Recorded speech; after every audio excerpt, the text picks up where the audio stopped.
Assalamualaikum warahmatullahi wabarakatuh. Akam nagaa jirtu isiniin jedha.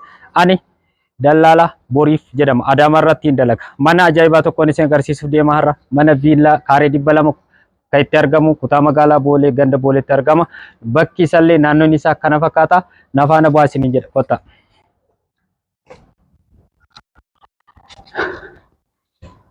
Manichi kana fakkaata. Bal'inni isaa kana viilladha. Duuba isaa saarbisa jira. Mana gara keessaa isin argisiisa. Nafaana bu'aa isiniin jedha. Yabiyooleen bareeddu, yabiyooleen bareeddu, inni raabiyya ishee kusee noosisa harma kee. Yaa saloonni isaa akkana jiru kana fayyadee jira. Saloonni bareedaadha. Wanni inni fayyadame, qalamni inni fayyadame hundi isaatu diikoor, hundi isaa maal isin haa jedhu baay'ee bareedaadha. Wanti inni fayyadame hundi isaatu kwaalitiin fayyadame. Hanga balbala kan ga'utti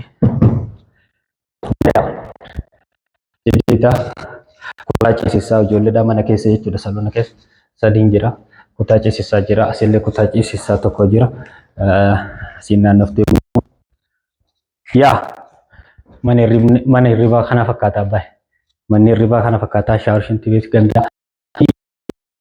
Sallaan waan bishaan waa dhiqatan ganama waan barbaade fa'aa gooteef gadi ba'uu dandeessan. Asitti kumsaatiin xiqqoos gochuu ni dandeessa. Mana bareedaa ajaa'ibaatti kumsaatiin isaas kana fakkaata. Amma irra sitti ilaaluu dandeessa. Yaa duuba isaa immoo saarbisa jira.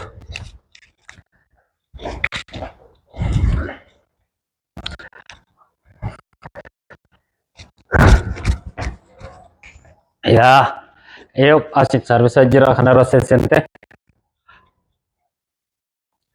Waan isin ajaa'ibu keessaa manoota ajaa'iba jiran magaalaa Adaamaa keessatti gisee baay'ee mana fincaanii kana namni saana kana fayyadamu saana xiqqaa isaa fayyadaman namoota hedduu tokko ta'uu danda'u daa'imas ta'e guddaadha.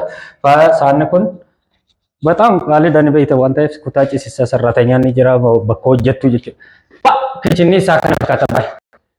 Manni qoonqoo yookiin nyaata itti bilcheessan.